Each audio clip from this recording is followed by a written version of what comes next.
Hey everyone, it is Mike the Circle here. This is my sixth time trying to record because I've been having some difficulties, but let's see how this goes.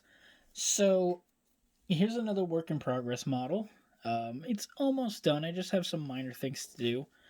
Mostly just put the mirrors in and put the license plate on, and I think that's pretty much it for this car. Um, this is the Revell 3-in-1 Street Burner 70 Chevelle.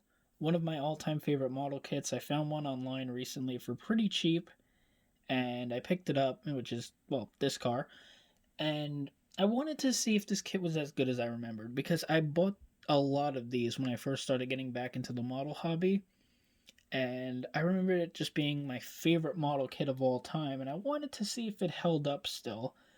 And to my surprise, yeah, it does. It's not perfect, but it's a really, really nice little kit to put together.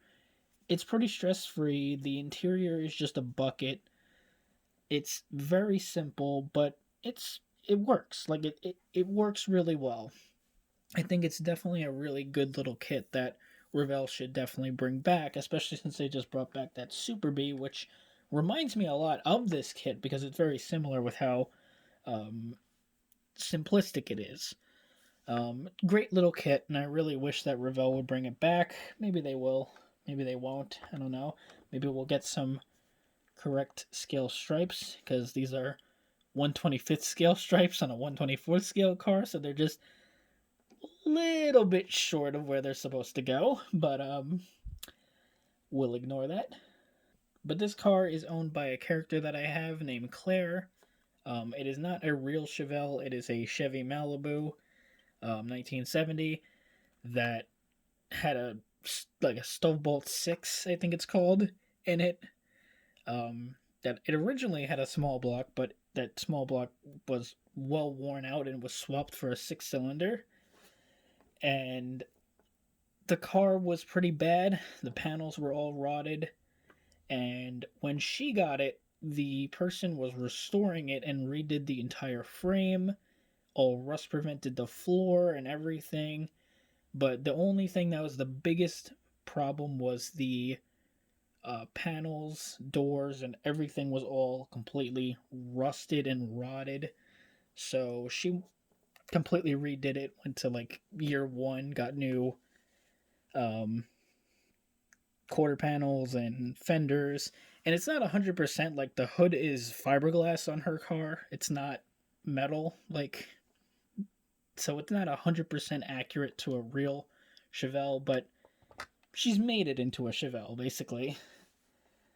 She's it's like her baby. Do I spend a lot of time on developing backstories for vehicles for characters that no one cares about? Yes, I do, because I don't know, there's nothing else to do during lockdown, during COVID, which is still happening in 2021. Anyway, last time, my last video was, I believe, 2 or 3 weeks ago. You guys saw the muscle car, or the jalopy, or the junker, whatever the hell it's called, because it has like 50 names in the game's files. Here she is now, still not done. She's a work in progress still. Biggest thing that's holding this build from being done is the stripe. As soon as that arrives, can't wait for that. Um, we will put that on the car. And I think what I'm going to do is weather it on Twitch. I don't know if I mentioned this in the other video, but my idea is to do a Twitch weathering stream where I just weather the whole rear of this thing. And it's a car that people from Twitch, gamers, that they'll probably recognize this thing. So I don't know, that might be cool. I don't know. I just feel like that'll be a really interesting idea. You can see that I kind of got a little bit, ahead of myself and started to do some weathering, some rust with some acrylic paint. That's just to kind of do like a little bit of a base. What I think I'm going to do is maybe expand off of this. I found recently, I've never seen these before, AK Interactive crusted rust deposits. I think what I'm going to do is like do a little bit, because I got the dark and medium, I think it is, dark and light rust I got. I think I'm going to do some dark rust, like dry brush it like really, really small amounts here, and then go back over it with some of the light rust to see how that looks. I don't know. I might test it out on something else first to see if I want to do it on here, but if anything, I can go back and make this look better, because I didn't really use that much paint there. I'm trying not to make this area too rusty. Um, I've started many playthroughs replaying Half-Life 2 Episode 2 to get a bunch of screenshots of the car, and it's not really that rusty on the body panels, I've noticed. It's more just dirty, which is pretty interesting. But I'm going to try to replicate that as best as I can. Like, I'll do some rust here and there, like there, of course, but for the most part, this whole area here is dirty, but it's not rusted, which I think is kind of cool and interesting. Anyways, huge shout out to Spencer1984. Again, go follow him on everything, his Twitter, his Instagram, his website. Dude was a huge helped me get all this stuff. Dude was the MVP because this build would not happen without him. We got the seats all in there. You can see the dashboard, which looks pretty cool. The steering wheel is a little bit close to the seat, but that is game accurate. It does actually sit like that, and besides, you can't see Gordon Freeman's legs when he's driving, nor can you see his arms. So, whatever. I weathered the roof, the vinyl roof. I did some Vallejo rain marks, and what I did was I dry brushed them. I really thinned it out on my brush, and I just kind of, it took like several layers to do this because I used so little to kind of dirty up the vinyl roof a little bit. But that was, I think it worked out okay. Doesn't look too terrible. We've got the posts here. Those are all put on the car.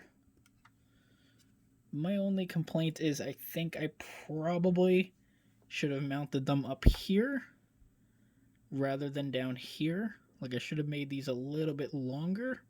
That would have been more game accurate if it sat right here. But I don't know, it's kind of too late. Nothing really else I can do about that. I need to find little gauges to put right here. So, I don't know, maybe I'll just take the tack that comes with this kit and just put it there. I'm not 100% sure yet.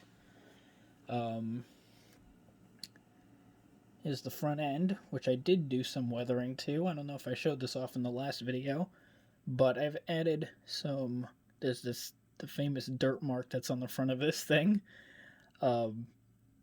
which I took plenty of screenshots of and tried to replicate it. And I did some streaks with the rain marks going like that to kind of make it look like it's being pushed back when this car's driving, because it does have something similar to that in the actual game, so that's cool.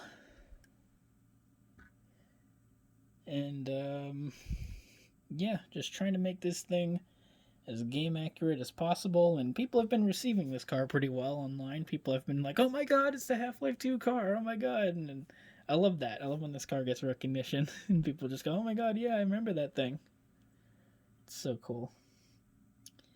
I still prefer this over the beta car. I don't care what anyone says. The beta car, the beta jalopy, is awful looking. And I'm just going to say that right now. So many people have told me, oh, but it's better, it's more accurate. No, it's not. People have said, like, oh, how did a muscle car get into, you know, the more European setting of Half-Life 2? Well, to that I say, well, there's car collectors all over the world. I've seen videos of Mustangs and Chargers in all different European countries. And I'm talking about classic cars. So it doesn't seem that far-fetched to me. And two, the beta car was just awful looking. one of the big reasons why they changed the car to the muscle car in the final game is because playtesters were disappointed when they got to the original car. When playtesters saw it, they were just like, seriously? This looks just like the scout car from the base game. And I understand why. You're expecting something cool by episode 2, and you just get this lame looking buggy that, I mean, to its credit, it had dualies, which made it kind of cool looking, but it didn't have that feel. It didn't make you feel like, oh yeah, this thing's gonna be awesome. And like they really did a good they really made a good decision there, because the beta car was horrible. I'm sorry, you cannot convince me that that thing is better. I like the concept art of it. Like, I've seen the concept drawings of it, and it looks kind of cool in concept. As an actual 3D model, not so much. I didn't like it. Again, you could have your preference, it's fine. If you don't like the final game car, then mod the game to get the original jalopy in there, because someone has made that mod. So yeah, we will be streaming this thing on Twitch whenever, hopefully, the Stripe arrives. And yeah, we'll see how that goes. Looks like 6th time was the charm, or 5th. So I made it through the entire video without any technical difficulties. See you guys next time, and thanks for watching.